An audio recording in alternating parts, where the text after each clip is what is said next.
Hello, everybody, and welcome to episode number 211 of the Board Game Barrage podcast. I am your newly American host, Nealon the Orange Tank, and with me are these old, disgruntled... Yeah, exactly. I am the new America, and with me, as always, is the old America, Kellen and Mark, the red and America. green tanks. Yeah, true. The oldest of any American. That's right. I may be the most quintessential American.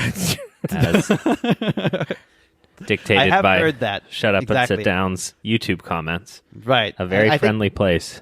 When you're put in stark contrast with Quinn's, I think it's made all the more apparent. So, this week on the Board Game Barrage podcast, we are going to be talking about our most anticipated games of 2022. So we've each picked 3 games that we're going to be talking about, and we might have some more people pitching in along the way. We'll find out later in the episode. Before we get there, we're going to be talking about some of the games that we've been playing this week. And this week on the show, we're going to be talking about American Bookshop with Speaking of Helen. American. Yeah, exactly. And this game must be like, made in America by Americans, Perfect. right? Yeah, exactly. Yeah. What do you think I am? I am going to be telling us about my play of War of the Rings, 2nd edition, and then Mark's going to be telling us a bit about Coffee Traders. So let's kick it off with the quintessential American telling us about the quintessential American game, American Bookshop. Go ahead, Callan. Oh, I have to come clean. American Bookshop is a Japanese trick-taking game. But it comes to us from an amazing designer who I will not be able to say his name, Taiki Shinzawa, who is the designer of Masked Men, one of the best Oink games, as well as Time Palatrix, which is another fairly well-known, obscure Japanese trick-taker that is coming back this upcoming year. I believe is like Ghost of Christmas, something like that, being republished by BoardGameTables.com, the world's best titled publisher. American Bookshop is a gem of a trick-taking game. Sometimes with these little itty-bitty games, I like to sit on them for a few plays and a few settings and a few groups to make sure that I am as excited as I think I am about them, and American Bookshop is a delight. First of all, I bought this for Christina, so rest in peace. Sorry, she's not here today to talk about this. But it is the most loosest themed bookshop game where the game itself looks like a little book, and that's about the end of it, except some of the cards are labeled like Moby Dick for no reason that's apparent to anyone. And it is a very, very mean trick-taking game that has just some small twists on the formula. And those are that you have as many suits in the game as you have players. And there are 2 ways to win a trick. Either you play the highest card of the led suit, or depending on the player count, you break over a total and you win the trick outright. So in a 3-player game, if the second player plays a high enough number that when combined with the first player's number, even if it's not the assigned suit, they will break out of that trick and they win it instead of waiting for that entire round to play out, which is pretty unusual for trick-taking. That is the first twist, and the second twist, which brings us home, is how you score and how mean scoring is. It is so great. It is so great.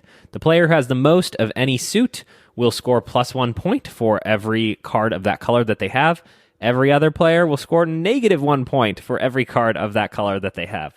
You can imagine how fighty American Bookshop gets and how mean it gets. Now it says, Mark, why are you going into Moby Dick? Stay far away. Go find some other classic American literature.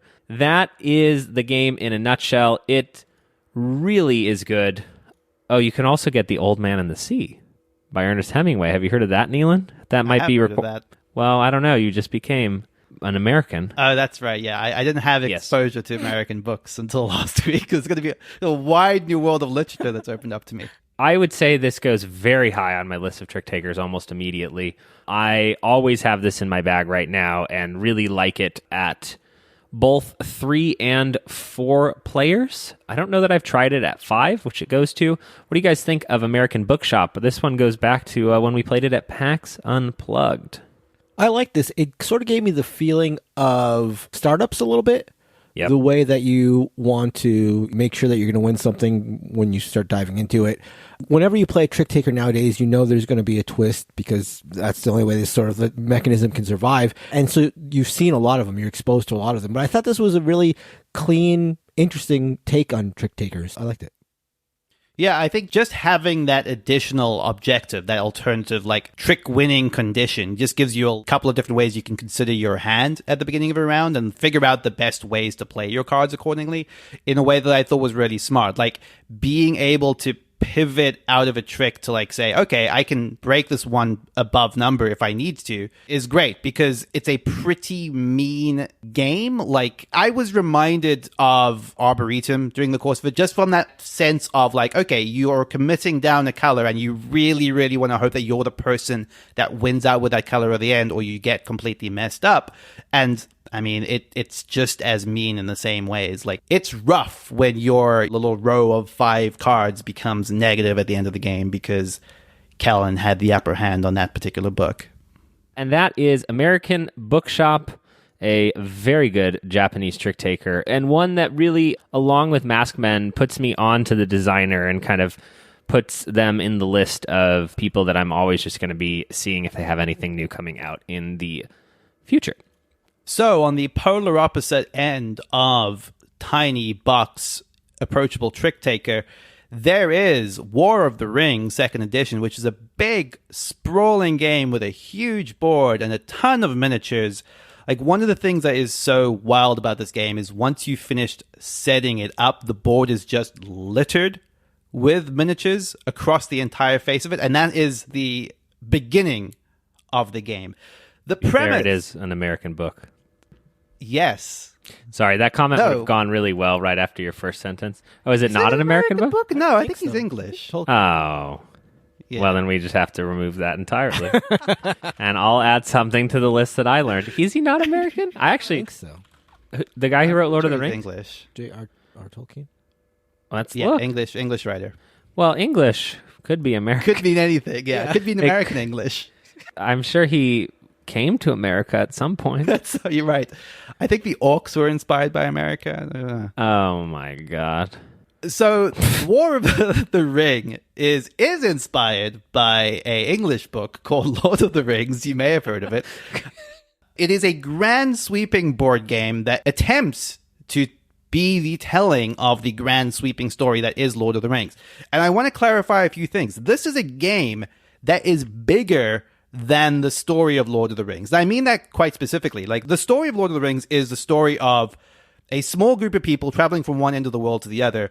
Meanwhile, the machinations of the rest of the world are sort of happening as they are passing through parts of the world. But the War of the Ring is about all of these free peoples, the elves and the Northmen and Gondor and Rohan, all slowly starting to come to terms with the fact that their world is under attack and starting to mount a defense slowly. And all of that is kind of represented. Like, not all of these factions are even really able to fight the orcs at the start of the game.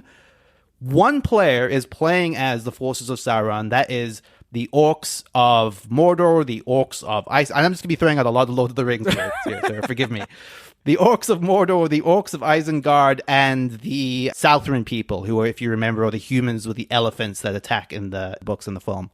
One player is controlling all 3 of those factions, and the other player is controlling the free people and the fellowship, so the good people, the good guys. The aim of the good people is to either achieve a military victory, which is very, very rare, where they control enough of the strongholds of the evil player that they will win, or to get the ring from Rivendell, which is where the game picks up, to Mordor. So the story of Lord of the Rings is if they get the ring into Mount Doom, the battle is instantly won, Sauron is destroyed.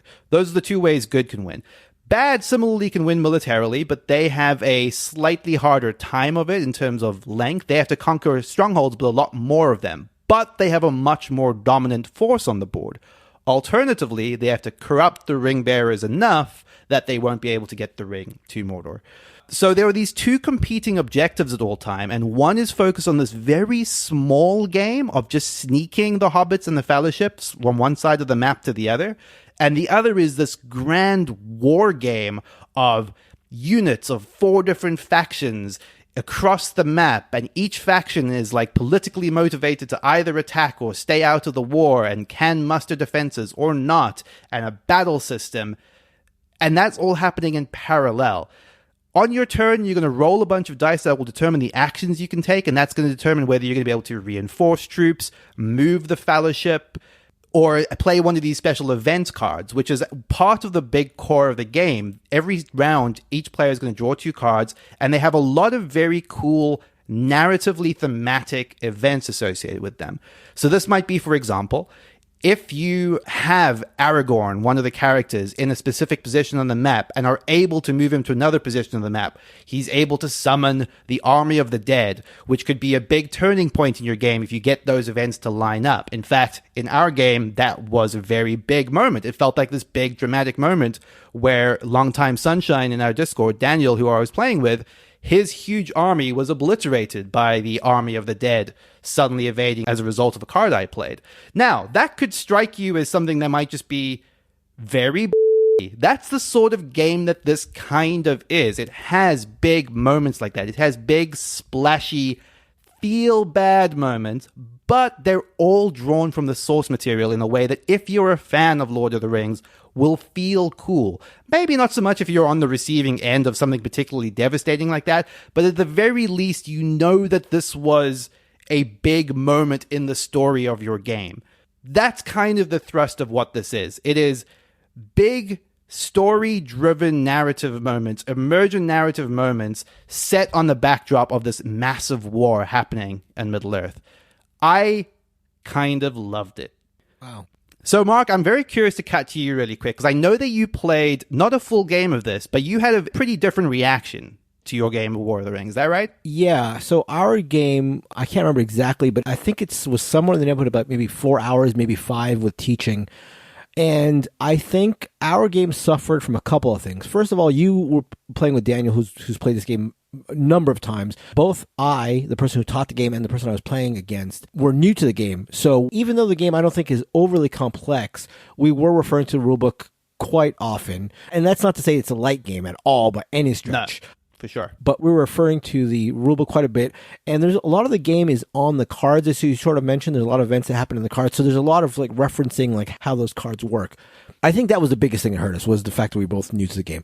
And that sort of like really broke up the flow. But I think the other thing that hurt us, and I can't speak for the person who I was playing against, Dean, but while I have enjoyed the Lord of the Rings movies, and I enjoyed the first book when I read it years and years ago, as the oldest American here, I was never like hooked into the world. So when you're referring to characters and events and stuff like that, if they're not in the movie, I don't really know them. And even when they're in the movie, like, I have a notoriously terrible memory when it comes to movies. So even that is like stuff like I barely remember. So that kind of stuff wasn't necessarily a hook for me. I think that could have maybe carried us over the stuttering nature of it if I was more of a fan of that kind of stuff. But I could tell there was a very interesting game there. It was just such a stuttering experience that it couldn't really flourish for us. Okay, stop. We just want to make people mad, right? We talk about big IP. This is ranked 10th on Board Game Geek. If this did not have the Lord of the Rings IP, it would not be in the top 1,000. I'm reading the rules right now and looking at comments on the game. There's no way. Neelan. If this Defend didn't have yourself. the Lord... No, I mean, I actually think that's fair. Like, I think that this is a game where both players must love Lord of the Rings. I don't think that there's any way around it, to be quite honest. I'm actually very curious about that. You think that is absolutely the case? You think that if... I think so. And I think for a lot of the reasons that you're kind of saying, Mark, something that's worth pointing out is this is based on the books, not the film. So there's a bigger well of stuff. And there are words on these cards that I don't even know or remember, and they're all silly. Tom Bombadil in it. Tom Bombadil. There is a Tom Bombadil card in it. There it is. But the thing is, like, that's kind of the fun of it, is that you read the Tom Bombadil card, and it's literally like, stop the orcs from like entering the Shire, and you're like, oh, I get it, because it's Tom Bombadil, and he's in the Shire, and he's basically a god. You know, like, it's, if you love Lord of the Rings, you smile every time you pick up one of these cards because Right. you get what it's doing and why. And there's like small touches, like if Gandalf dies, you can bring him back as Gandalf the White if you're in the right location. You know, like it's got all the touches you need spoilers. from the book. Yeah, sorry. It's got all the narrative touch points you need. Like almost everything that happens in the book is represented in some way in the game, but in the way that feels a little bit like you're sort of like alternate historying it a little bit, Sure. because in my game, Merry goes off to warn Bree instead of everything else. This is really interesting to me because, like, one of the reasons I like war games or historical games is the idea that you can change history. Uh-huh. And so you're sort of like having that experience with this IP. And Yeah. I'm sort of interested about the sort of overlap In there. wars we care more about.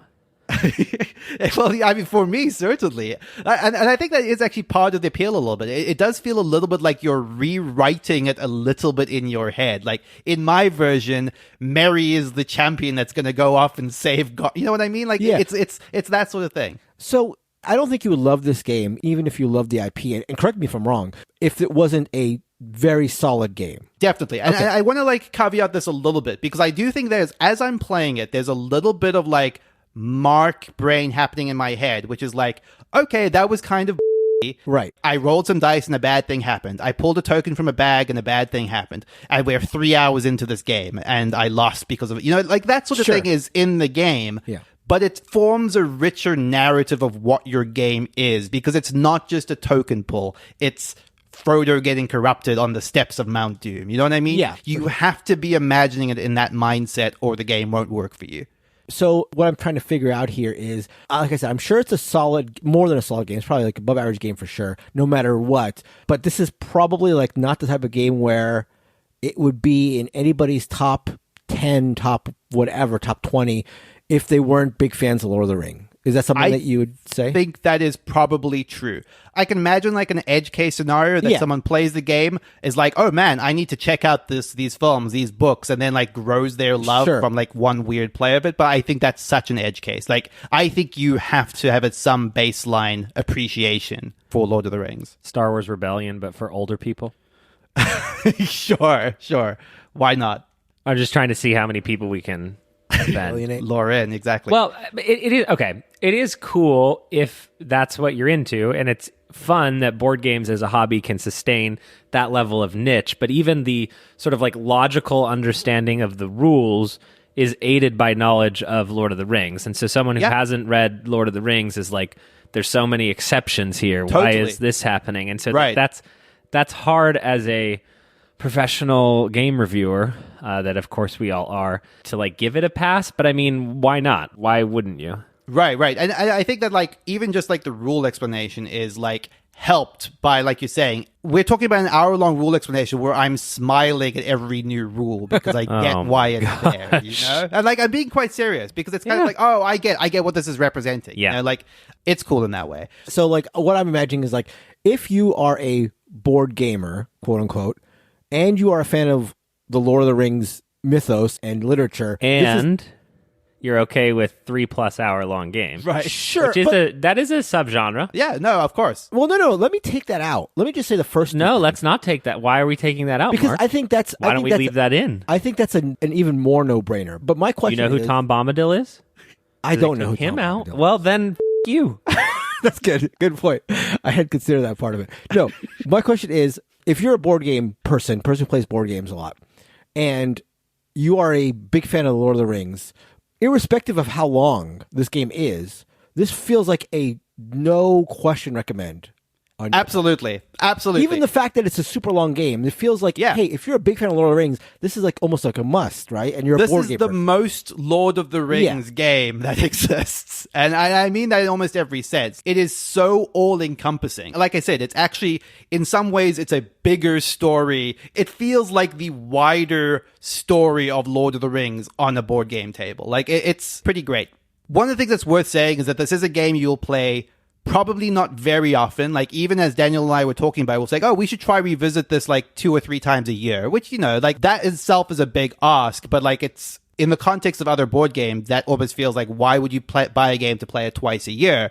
But like, it's an experience, afternoon experience game. And for what it's worth, we're thinking about playing it 2 weeks from now. So anyway, that is War of the Ring, 2nd edition.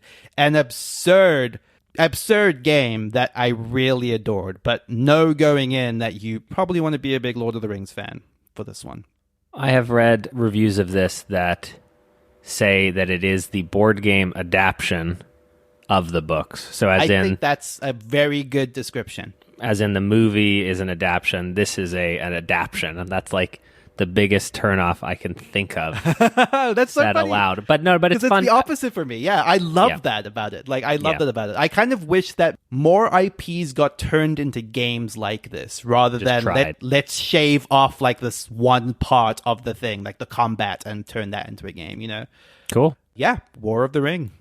Mark, tell us about Coffee Traders. Yeah, before I do real quick, I will say that I thought your explanation was fantastic, but I'm right now in the middle of doing 2 math trades. I'm doing the LA Strategicon math trade, which is about to kick off. And then there's the Dice Tower West math trade.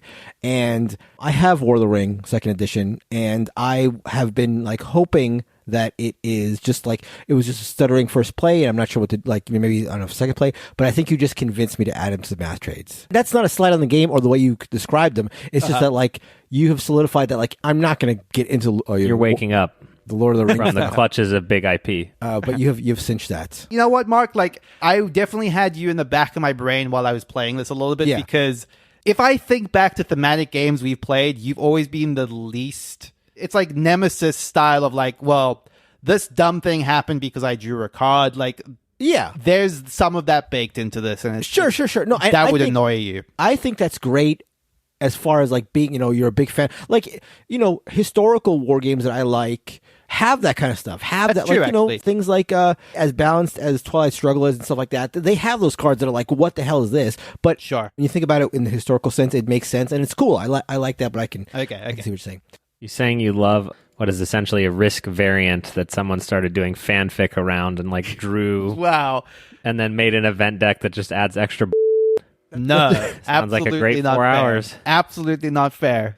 Well, I haven't played it, but obviously that's what the game. You should put that review on BGG for the Risk variant with a event deck. Right. You got to add the word fanfic because right. No, going to really inflame them. Yeah. Speaking of massive games, I got a chance to play Coffee Traders, which is, I think, the largest game box size wise to come out of Capstone. They're known for their fairly heavy games, but I think this is the first game that they put out in like Lacerda size, massive box. Aside from Gaia Project, which is a reprint, so I don't think that counts. Anyhow, this comes from Rolf Sagel and Andre Spill of the team that designed Wildcatters, which I played years ago with Kellen, and remember feeling like it was a fairly heavy economic game that had like a couple of weird twists. So I remember thinking that was sort of like a weird, refreshing sort of economic game. So I was curious to play Coffee Traders. So with all of this talk about large boxes and heaviness, I have to say that it's very easy to get a sense of intimidation when you open up Coffee Traders. You've got the massive box, and inside the massive box, there are tons and tons of pieces. I think something like 200 individual components. It's just a bunch of stuff. Mark, just to frame this up for people, can you share with them what your favorite coffee is? Just so they can kind of get a good... We've talked about this. My favorite coffee, bar none, is gas station coffee in a paper cup. Okay, that is no joke. That is legit my favorite type of coffee. Something about it, like the whole aesthetic of it, like pouring it into like a styrofoam cup or a paper cup. I honestly love that kind of stuff. The aroma. It's America right there. A little burnt. I don't care. Like, I'm getting coffee 9 times out of 10 to wake myself up on a drive or something. Like, I'm doing it for like the utility of it most cases. And I don't know, just being able to put as much sugar as I want, as much cream as I want. I can take those little packets of like French vanilla. I don't have to tell somebody behind a counter, like, give me 2 pumps. What's 2 pumps even mean? I don't even know. I know exactly how much this little thing has, and I'm putting it in the coffee. Do you know how big a venti is? 30 ounces? Oh my God. All right, keep going. Don't try to trick me into these things. So anyhow, you got this massive game, and when you open it up, you do have this like sense of intimidation. That is sort of a good indication of things to come, as it's undoubtedly a heavy game. There's no way around that. But as I sort of find is the case in heavy game, quote unquote heavy games, if you're familiar with board games and you're familiar with heavy games, it does really start making sense once you start diving into it. Though that's not really much thanks to the rule book, which I'll come around to later. In Coffee Traders, you work as a fair trade coffee organization. I'm sure you're familiar with those, Kellen, being the coffee expert. Yeah, I love coffee. Yeah, exactly. So you're setting up co-ops around the world. You're harvesting the coffee from the co-ops to sell. You're fulfilling contracts or selling your coffee to coffee bars, many of which I'm sure Kellen has analyzed and visited. This takes the form of a 5-step process, I think, per round, and there are 3 rounds in the game. So 5 steps per round, 3 rounds in the game makes you think that it's going to be, if you weren't looking at the box and you told somebody the game would be 3 rounds long and each round having 5 steps, it seems pretty straightforward and simple, but obviously it's not. And in that way, it's sort of like the Lacerda thing, where Lacerda games are a couple rounds and every round you play 1 card, but it's the clockwork nature of it. So it's that sort of thing. In the first phase of every round, you're going to be putting out plantations into the various fields around the world. So you've got a field representing like Ethiopian coffee and one like Peruvian coffee and one, another locale in the world that supplies coffee. And so you're putting out plantations, hoping to man them with workers. The fields you put out in these various regions add to the production of the region and give you a little bit of an area control, which comes around at the end of the game. But really, you don't have ownership of the fields just because you're putting a plantation out. So, these are supposed to be co-ops. They're supposed to be shared. So that's sort of the thematic tie. You're adding to the production, and you've got a little bit of area control, but you're not really owning the coffee that these plantations are producing. In the next phase, you're putting out buildings, which again reinforce your area control in the various areas. They give you bonuses, which include giving you first dibs on the coffee. So, you can build these buildings that give you a little bit of an edge in terms of actually harvesting the coffee. Then you're going to be sending out buyers to the various fields. And this is the main way you actually are going to acquire the coffee. So you can put a buyer out and sort of get first crack at the coffee. The first player there gets first crack at the coffee, but also has to pay for the right to get the first harvesting of the coffee. And then other players can piggyback off of that action from you putting out their own traders for free. So there's that sort of thing. And that is part of, again, the shared incentive thing. So, you've got this phase of you're putting out plantations, but you don't really own them. And you put out these traders, but then everybody can piggyback off you. So there is this like shared infrastructure sort of aspect to it. The next round is harvesting the coffee, which is just the coffees produced based on how many plantations there are. And then based on who's there to harvest the coffee, you get coffee. And then the next phase, you're putting the coffee in your warehouses, and one of the buildings that you can build can sort of expand the storage you have. So there's a little bit of puzzle, like, when it comes to building buildings, you can build warehouses to expand your storage capability. And then the last thing you do every round is either fulfill contracts, as I mentioned before, which are these contracts that are on your board, which are these larger contracts requiring more coffee and a diversity of coffee, or you can ship coffee to coffee houses, which are much smaller contracts, but also give you a smaller bonus. And that's basically how the game works. You sort of rinse and repeat that 3 times. Obviously, that is a very, very, very slimmed down explanation of the game. Do not use that as a how-to play because you will not know what's going on. And you also will have a hard time knowing what's going on based on the rule book. Now, it gets the job done for sure. We learn the game based on the rule book. But I will say that I found the rule book to be confusing and lacking in a number of ways. We had a number of questions that seemed like pretty obvious questions that were not addressed in the rule book. It's not like a GMT rule book where it's like, rule 1.1a is this and rule 1.12 is this and like a wall of text. It's not that. There are some illustrations, but I just found them sort of wanting in that respect. We finally got things going, and I don't think it's an incredible impediment, but that wasn't an issue for us. One thing that I've heard from people who have played this, who are friends of mine, is that they felt like maybe that the juice wasn't worth the squeeze. Like the amount of work you put into it and the length of time wasn't necessarily worth the gameplay. And I don't know exactly how to feel about that. Once we got going, I thought that our play went fairly smoothly, and I saw different strategies that I could take, different ways of addressing the game that I would be interested in taking in future games that made me enjoy my time with it and enjoy the idea of future plays. It's hard to know if I saw enough in it to think that it would be something that set itself apart, and I don't really think that it is. That would be my guess, that it's not like wholly unique enough that I envision myself playing this, 15, 20 times. But I definitely do want to play it again a couple times, and I think that it feels sound, although I will say one thing. There is one aspect of the game, and I won't get into detail because if you haven't played it, it won't make sense, but there is this idea of you picking up these animal tokens and putting them on this personal track, it felt really weird to all the players I was playing with. And in doing some research and talking to people, they also agreed that this is like, felt like a very superfluous, weird aspect of the gameplay. And it just was like such a weird ancillary thing that just felt like we didn't need it. So that was a strange aspect. And I don't know if this game is going to warrant a second edition or something, but I would love if that wasn't the second edition. What is that supposed to represent? This I don't know. If it was just a thing like, hey, if you acquire a token, put it on the side, and if you go up the track, you'll get things. But it's not. It has this convoluted rule where if you get two tokens of the same color, you stack them on top of each other, and then you can later separate them to move up the track further, and all that for like very minimal gains. So it just felt so superfluous. So one of the things I think that's always hard about a game that feels like as immense as this is, as you're describing, and it's the problem I often have with the idea of owning a Lacerda game, for example, is it sounds like unless you had people that all enjoyed the first game of it, that would be ready to dive into a second game, you're going to have to be teaching this a lot to different groups. So did you get the sense that you have a group that would be willing to go into game 2 and like really learn the nuances of it? Or does this just sit as a game that you're going to forever have to teach to new people? No, I think the people I played with would definitely be interested in playing it again. Okay. That said, there was definitely an interest in further plays, but there wasn't anybody at the table who said like, wow, this is amazing. Right. So, I mean, that's important to make that clear. Again, and this is like my whole like overarching feeling about this. It's definitely a game that I would like to play again. Mm-hmm.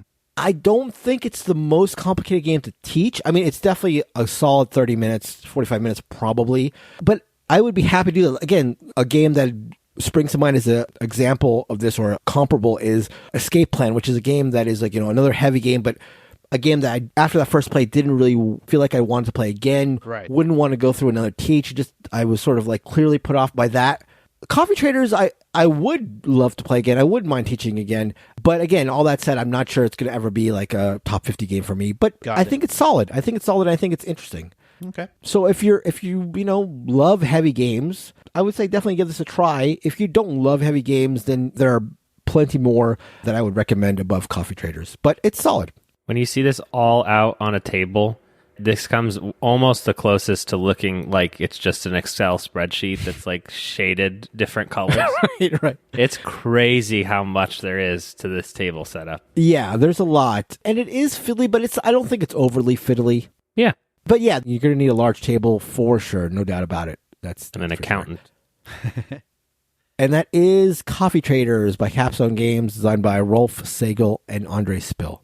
Okay, so before we get into the feature topic, we just dropped a bonus episode for the month of January on our Patreon. That is at patreon.com/boardgamebarrage, and it is a great way that you can support the show. Some of the benefits you can get from supporting us on Patreon are Patreon exclusive channels in the Discord, as well as bonus episodes that we record after the end of practically every single episode of the show. Those are called off the records, and they're just little postscripts at the end of the episode, as well as a full featured bonus episode every month where we just talk about other stuff that's happening around the edges of the site, whether that's the books that we're reading, the movies we're watching, the games that we're playing.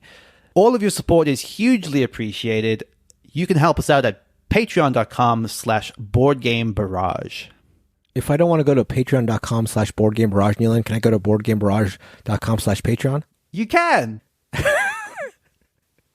And just a big thanks to everyone who does support us on Patreon. It really keeps the thing going. It keeps the lights on and the servers running. So it's not cheap to just even run what is essentially a free podcast. Okay, let's get right into the featured topic. We're talking about the year 2022 and the games that are coming out at some point, theoretically at least, as long as they don't get delayed. We're looking forward to a lot of cool games this year. So we each have 3 games that we've prepared that we are very much looking forward to. So let's start off with a round of those. Kellen, kick us off with your first game. I have to mention that it looks like Karl Chudyak's Aegean Sea will come out in 2022. This is my favorite board game designer with his latest card game where all the cards do everything. That is my not one of the three, but it is something that must be recommended. The actual third game that I am most excited about to come out in 2022 is there's something... I hate when we recommend games in our top 50 that are then out of print and people can't get them. We actually just had Actual Lol giving me some shade because he can't find Fuji Flush and Scout right now, even though those were in my top 50. And I'm like, oh, damn, like, I wish these games were available to people. So my third most anticipated game to come out this year is Hamburg, which is a Queen Games re-release of Stefan Feld's Bruges, which has long been in my top 50, but the only way to get Bruges now is to spend hundreds of dollars on the secondary market, which annoys me. Things that also annoy me, the title of this game. Why isn't it Bruges? I don't even like saying Hamburg out loud, honestly. But Bruges is one of Stefan Feld's very best games because it doesn't feel like all the other Stefan Feld games. Multi-use cards, clever decisions that you're having to make, shorter time frame for the game. I really, really enjoy playing Bruges, and I am so excited for more people to play it, and I will be picking up this version, which has made some changes to the gameplay along with moving to a new location. But why would you leave Bruges?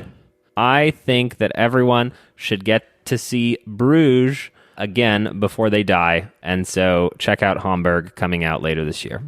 One of the games I'm really looking forward to is a game by AEG, which is coming out later this year, called The Guild of Merchant Explorers. I had a chance to check this out at their media preview event at Gen Con, so this actually wasn't even really publicly available, which is why there's very precious little information about it that I could find. But the premise of the game, and I played a few rounds of this, is it's sort of like a hybrid between something like a flip and write and Kingdom Builder, where you have this map, and you start, everyone has their own individual map. You start with a cube in the middle of the board, and then you will flip over a terrain card. And that card is going to tell everyone at the table where they can next place a cube, whether that's in the water or following some sort of pattern. But it must be adjacent to a cube that you've previously placed, so you can start to see the Kingdom Builder connections fitting in. Then, based on that route and the subsequent terrain cards, you're building routes out from your starting city, either towards treasure that is marked on your map, or towards another city, or towards coins along the way. And the aim is to either just get treasure, connect to another city before the round ends, because then your route gets wiped and all you get to start with are your cities for the following round. It's a very simple game, but one that I found that kind of very much fills that sort of filler plus category in a way that I just, for whatever reason, couldn't stop thinking about. It was just kind of a very novel, simple game that I was surprised that I hadn't seen really done before. Looking forward to that. That is The Guild of Merchant Explorers by Eldoret Games. I'm excited, no surprise, for the upcoming football/soccer simulation game 11 coming from Portal Games. I don't play very many video games or computer games or anything like that, but one that I always in the back of my mind want to play, want to get into is Football Manager. Call of Duty. That's second. That's a close second. But Football Manager is a game that I have played in the past that I always sort of want to play, but I know that if I start playing it, I'm just going to get sucked in and all my time is just going to disappear. Football Manager, the computer game, is a simulation game about managing a soccer team and moving it up the ranks and getting promotion and relegation and all this stuff. And it's an incredibly immersive game. And that's, again, why I love it, but why I can never actually play it, because I know I'm just going to get sucked in. So 11, again, by Portal Games, is sort of promising to be that. And, if you can do that in a 60 to 120 minute time span rather than, 60 to 120 hours, that's a plus. I have purchased games because they have a soccer theme in the past, just because they have a soccer theme. Games like Time of Soccer, which promised to be a simulation game that I found a little underwhelming. And to be frank, some of the reviews of 11 coming out early have started to frighten me a little bit. But I'm still definitely going to play it. It bills itself as an economic strategy game, which is something that's right up my alley. You add the soccer aspect, you add the simulation aspect, you add the management aspect, and it just all adds up to a game that I should enjoy. So 11 by Portal Games is a game that I'm looking forward to in the upcoming year.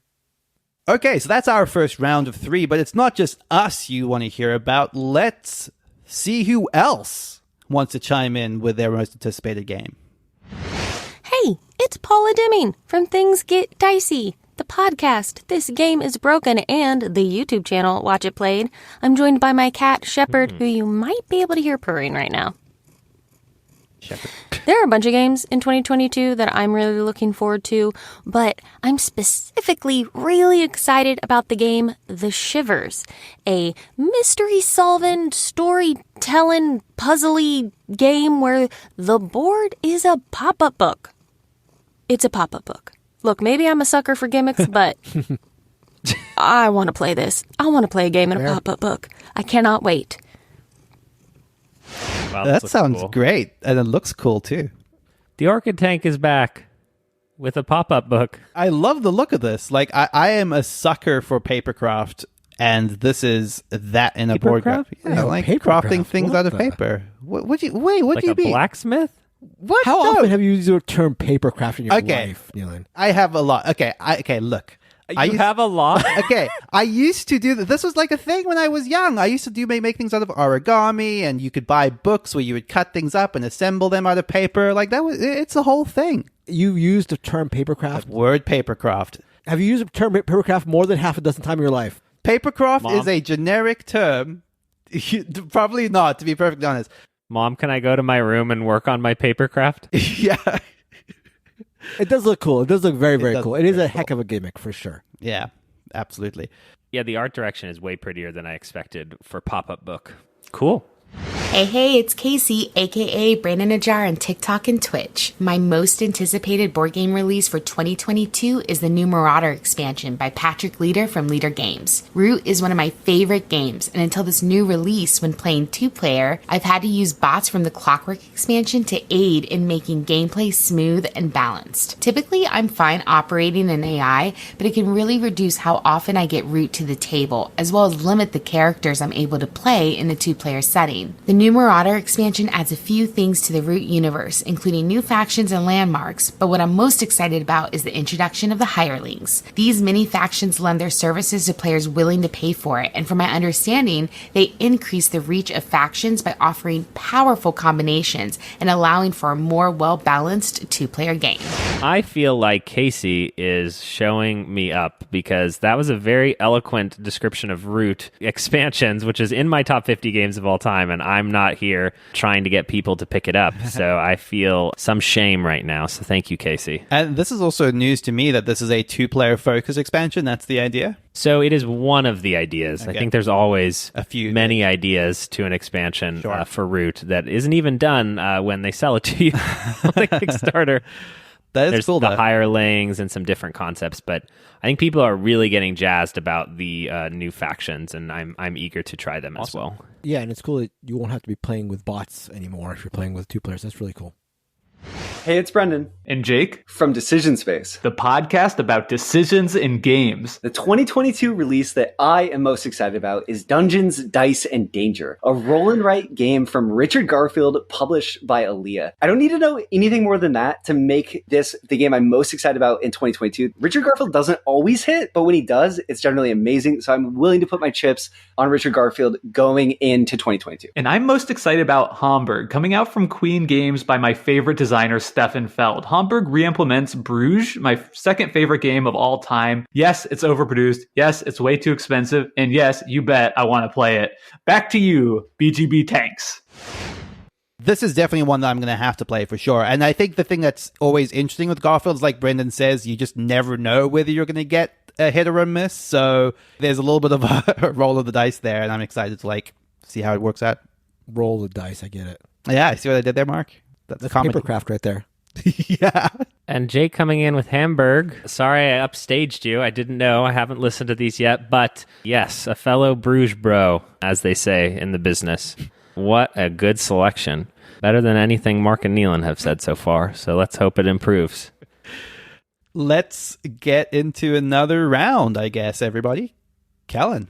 Yes. So the next game that I wanted to highlight that I am very excited about coming this year, and I believe early this year, which it is hard as you get later in these sort of COVID years. Some of these games may end up being vaporware for 2022, but I have high hopes that Bear Raid from BoardGameTables.com will ship at the beginning or near the beginning of this year. So this one is actually designed by Ryan Courtney, who created Pipeline, but it is a party stock game. And I am always on the prowl for games that I think my brother and his group of friends will like, and their tolerance for rules overhead is even lower than mine, believe it or not. But this is described as a stock party game where like you might think it's lighter, but it has more in common with games like Acquire or some of those strategy games in that light realm that do economics in a way that I just get really jazzed about. I don't know much more than that. I like the cover art, which I could see people not liking the cover art if you look up Bear Raid,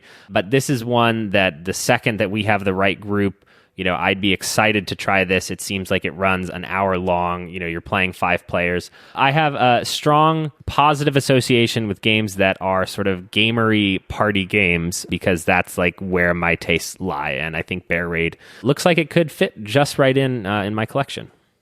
Yeah, I'm looking forward to this too. That was in the batch of Board Game Table's group of 4 games that are all kind of in that shorter, fun-focused realm, and there's a couple of them in there that I'm excited to get my hands on for sure. The next game that I'm very much looking forward to is a game called Federation. This is I'm going to say it again, this is a Euro game, but this is at least attempting to be a lot more interactive than I would say most Euro games are. It is primarily a worker placement game, and I think it works to describe what this is about thematically, which is that you are a fledgling race in a sci-fi world trying to get into this federation of 5 planets. So each player is trying to prove their species' worth to the federation so they can join the federation. The way that works out is you have this massive board that represents like the Senate of the federation. That's like a worker placement board. Okay, now picture this. It's this grid of worker placement spots, right? That is divided into 2 halves, a left and a right half, and has like 3 floors. There's lots of different actions, and the action you're going to choose is going to depend on, obviously the action you want to take, whether you want to be on the left or the right-hand side of this board, and what floor you want to be on. Because getting votes on each given floor is going to give you victory points at the end of the round. Having votes on either the left-hand or the right-hand side is going to enact a law at the end of the round, which is going to determine which of these 5 planets is going to be more favorable. Because over the course of the game, you're using these action spaces to basically earn influence with each of the 5 planets. So there's like this multi-dimensional where am I going to place my worker puzzle going on based on the action you want to do, which floor you want to be on, which law you want to support, which just seems really, really cool. And that interaction comes in like trying to get the votes towards the side that you want to versus other players. It just seems like a really, really neat idea. It's a bright, vibrant, fun-looking game with a fun theme. So yeah, I dig the look of this one a lot. I'm quite keen to try this out. I saw this one and I stopped reading after innovative worker placement game because that is the buzziest of buzzwords in 2022. But your description has sold me. Let us play it. I am excited. Yeah, thought you might. It seems like it would be up our alley for sure. That is Federation. The next game on my list finds its spot there due to its designer. Race for the Galaxy was a game I played more than any other game last year, and Thomas Lehman is releasing Dice Realms in the upcoming year. This is a dice building game, not a bag builder, not like a collection of dice. You're actually, a la games like Rattlebones and Dice Forge, you're actually replacing faces of your dice with upgrades. It's being touted as a Race for the Galaxy, the dice game sort of thing, although they've already done that with Roll for the Galaxy. But in looking at this and looking at the symbology in the game and looking at the sheer number of dice face upgrades there's something like 150 dice face replacements in the game. I'm just on a Lehman kick right now. I think when he designs games, he designs them in a Knizia-like fashion where it's just very, very elegant. The rules are quite thin and the balance is rock solid. So harder to do that with a dice game. But if anybody's going to be able to do it, it is Thomas Lehman. So Dice Realms is a game that I'm quite looking forward to. And now some more games that our guests are looking forward to. Hello, everyone. This is Jamie. And I'm Jeff. From Foster the Meeple. We have a YouTube channel on YouTube, obviously, all about board games and board gaming things. Oh, sorry. I didn't let you get it out. Our most anticipated game of 2022 is Vagrantsong from Weird Games. Is it weird? Yep. No, the game? Oh. Vagrantsong is a cooperative campaign game where you are boarding a ghost train and you're exploring it and investigating it and trying to, I believe, defeat ghosts. Basically, we're interested because the theme sounds really cool. The art style is amazing. Art is super and cool. It just seems like a really unique game, and we're suckers for campaign games. Absolutely, so we're really excited to try it. But that is Vagrantsong from Weird Games. A ghost train? I love it. I love the sound of that. Looking up the description of this, it kind of is described as a boss battler, which is a type of game that I do enjoy. Like if it's where each scenario is you facing off against a different type of boss, that would be really cool. And this has that like 20s sort of art style. Like, I guess, is it Cuphead that has the same sort of art style? Yeah, I guess so. That like almost like 20s cartoon style. Yeah. I feel like we're being trolled. The promo, work with your friends in a 30-hour co-op campaign. That's dealing. To stop the haunted train. Yeah, you guys are want to do this? That sounds exactly like something I would Let me tell you something. The only thing that would make this more of a Nealon game is if it had papercraft. Literally the only thing. I mean, maybe that's a Kickstarter stretch goal. It does look cool. It does look pretty. Yo, my peoples, what's up? My name is Jason. I'm from the Shelf Stories YouTube channel and also from the One Stop Co-op Shop podcast. Thank you so much to Board Game Barrage for the invite to share a little bit about where I'm coming from. Keep on rocking on. You have an excellent, very, very fun podcast with some very cool people. In terms of anticipated games, I'm going to go a little bit easy. I'm seeing on my social medias right now, Return to Dark Tower. That one looks amazing. I played the original game, so I'm looking forward to what Isaac and Rob and everybody else did with the remake. So thank you very much. If you could change your mind, you can change the world, people. Until next time, later. Have any of you played the original Return to Dark Tower? No. I have not, no. I mean, this is such a weird one for me because I don't know that much about the IP, but I love the designers, so... They do such an elaborate job of re-bringing these games back out. Yeah. They just I haven't been hit yet by one that was nostalgic for me, but I know I'll be all in when we get to the one, you know, that is from my childhood.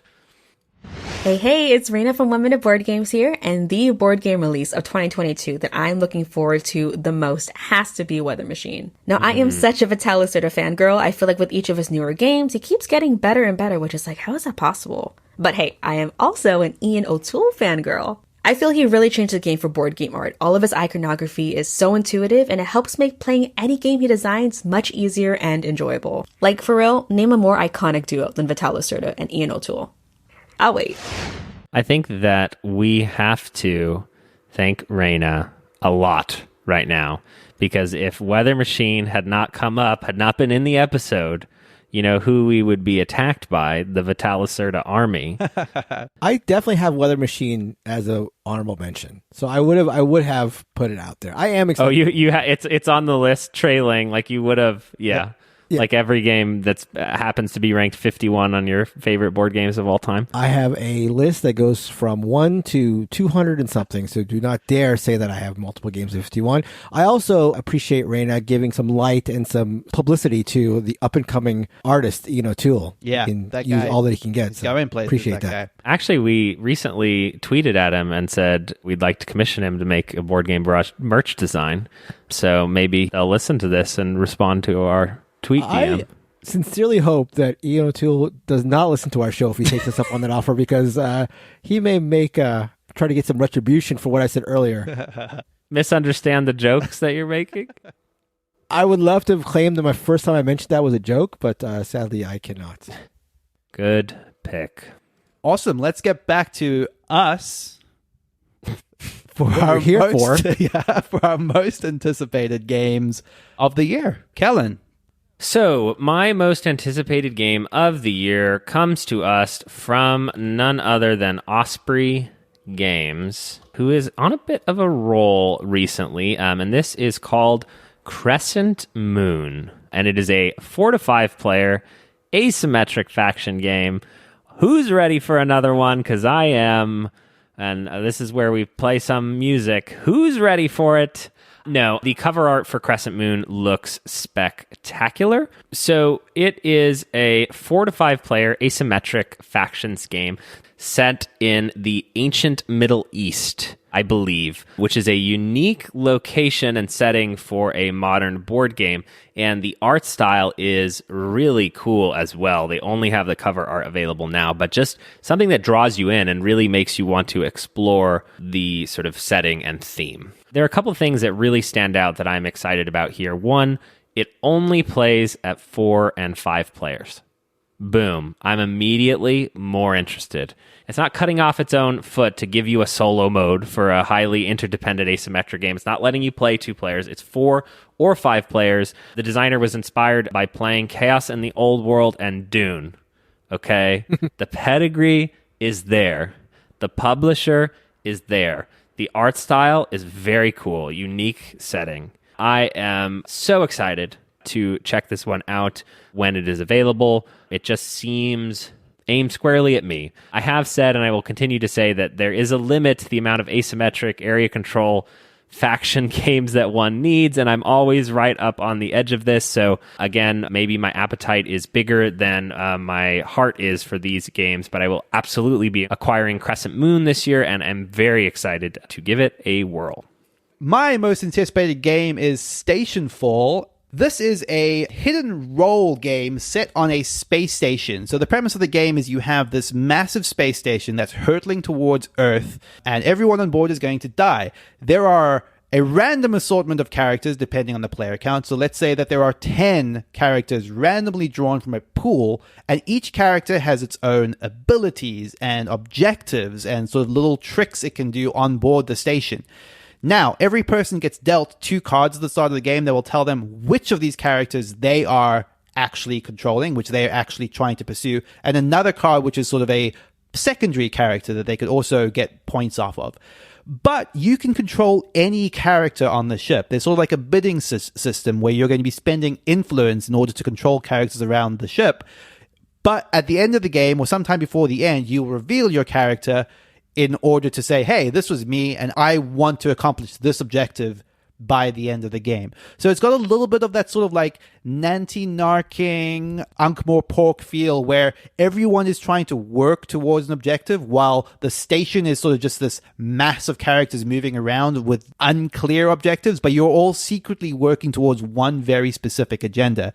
And the process of trying to figure out who's trying to do what and all the chaos that's unfolding on the ship seems really, really cool to me. It's this very intricate map with a lot of different things that can happen, whether that's letting out dangerous creatures, going on spacewalks, opening airlocks. It just seems like a lot can happen in the course of this game that leads to like very interesting storytelling experiences, and I am super excited for that. That is Stationfall. Hey, Neelan. Yeah. Who do you play games with the most? You probably, Kellen. And how many copies of this did we decide to back together? We only one, Kellen? Oh, only one, Neelan? Only one for me and only one for you for this highly social $100 board game? I may have accidentally backed my own copy of it. I'm sorry. I think we decided you would not back it, and then you did back it. I was actually genuinely a surprise to me. So we were talking about this today, and then I was like going through my emails. I was like, oh, I did back this, even though I told Helen I wasn't going to. I don't know how that happened. Genuinely. You liar. So for my most anticipated game of the year, you know, sometimes a designer will grab you, sometimes a publisher, sometimes even a box cover, but sometimes just the title alone will do it. And for me, when I saw Hegemony lead your class to victory, I was like, that's a game for me. Kidding aside, I'm really excited about this. This was a game designed, I believe, by a bunch of like political science professors. And it's about, as the subtitle states, leading your class to victory. So it's a highly asymmetric game where you play one of 4 factions. You're either the working class, the capitalist class, the middle class, or the state. You have your own goals and you're trying to like enact your policies and get the nation to follow the ideals that your faction wants. It builds itself as an asymmetric politico-economic game, which is just sounds really interesting. Again, right up my alley. There's not much about it out there, but just the idea that it's made by a bunch of professors, and the fact that it's trying to be so sweeping in its like story, and the fact that your classes are working class, capitalist class, middle class, and the state, it just seems super, super cool to me. So I'm very, very excited about Hegemony, lead your class to victory.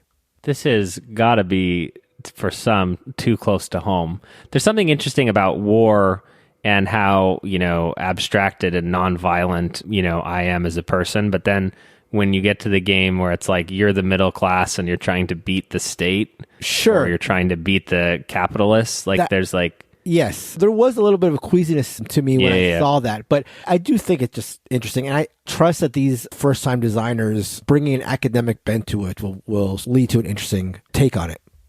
The context of like last week's episode and exerting power over others, and then you apply it to this game, and suddenly I'm squinting a little bit more. Okay, let's throw to one more round of special guests for their anticipated games.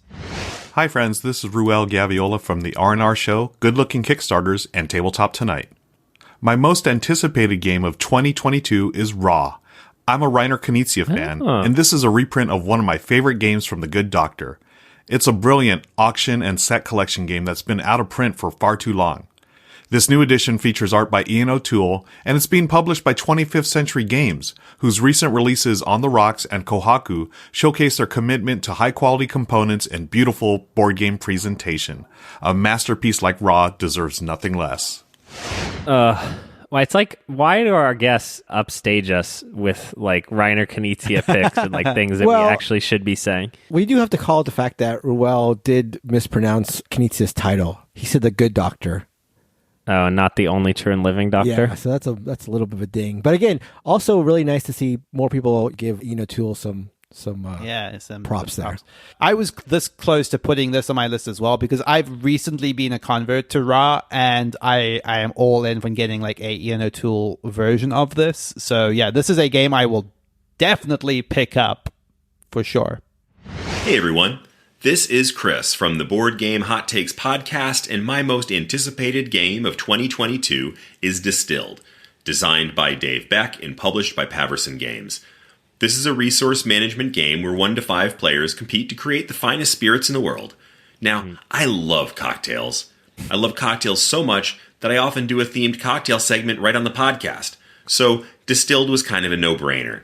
But beyond just having a killer theme, Distilled also has what looks like a fun mix of game mechanics, including a really cool push-your-luck element that reflects the uncertainty a distiller faces every time they put a barrel of young whiskey into the rickhouse. Am I going to get a masterpiece or a disaster? This game also fits a niche that's been more and more important in my collection recently. Mid to heavyweight resource management games with a manageable rule set. Now, will Distilled make the grade? We'll see. But I guarantee you, I'll be having an awesome cocktail when I find out. It's interesting. I was looking at this one, and I think the one thing Chris calls out is the sort of lighter Distilled rule set while still being a heavy game, and that is definitely something that I look for. I didn't feel that looking at the page, so I'd be more interested if that was the case. But I do think that this theme is definitely going to appeal to people in the same way that something like Coffee Traders, or Viticulture is like such a classic, even though it's not worth playing. It is kind of odd that there's not been more like beer brewing games. Like it does feel like that's... I feel like there are a number of beer brewing games, but I don't think anything has really hit for me at least. So this seems like something that could, do the trick, sort of a medium heavy take on it. Could be cool. Hey there, everybody in Board Game Barrage Land. This is Mike DeLisio, a.k.a. the Fandango Tank, and I'm coming to you with my most anticipated game for 2022. That game is Endless Winter Paleoamericans, coming from a designer that I feel is a real up-and-comer by the name of Stan Kordonsky, and development work from Johnny Pack, some art coming from the Micho. I feel like this is a package that looks like it checks off a whole lot of boxes. I am very excited about the theme and the aesthetic of the game, and I'm also intrigued to see what they do with this mixture of deck building and worker placement, which has been happening a lot here in board gaming, but I feel like there's still plenty of juice left to squeeze. If that is a saying, I'm going to assume it's a saying.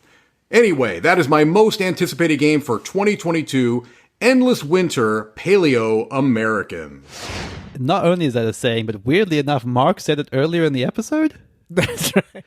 Prescient, Mike Delicia. Yeah, I mean, so Mike's nailed it. Like, this was like hitting around the time that Dune Imperium and Lost Ruins of Arnak were all becoming a thing. There was this weird glut of worker placement and deck building, and this was one of the ones that I unfortunately didn't back, but I was very close to, and I kind of wish I had, based on a lot of the hype that's building around it. This is the designer of Rurik, right? Dawn of Kiev, which is like another... Yeah, sometimes these Kickstarter games just look like there's one too many mechanisms on the table, and I get scared away. But I do think the hype for this one could be real, though Mike Delicio, while being my bestest friend in all of board gaming, has the worst taste in all of board gaming. So I will cross this off my list.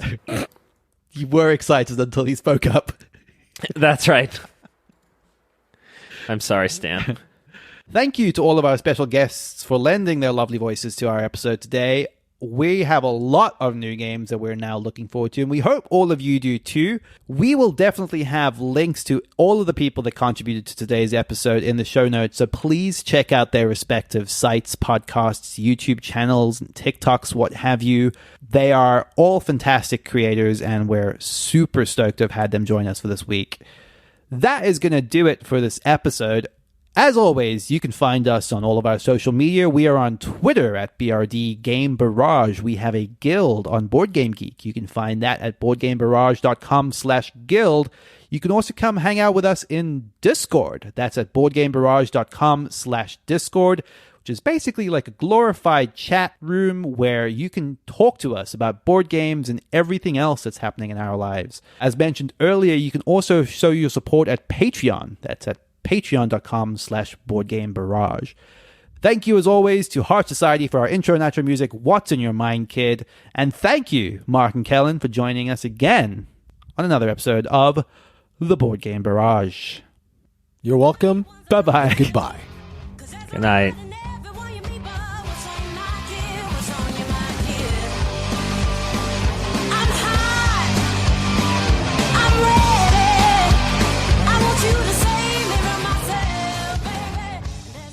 When your little row of 5 cards becomes negative at the end of the game because Kellen had the upper hand on that particular book. I think that clean is a really good comment for what could become these... Okay, we've got a fire truck. We've got a fire truck. Woo!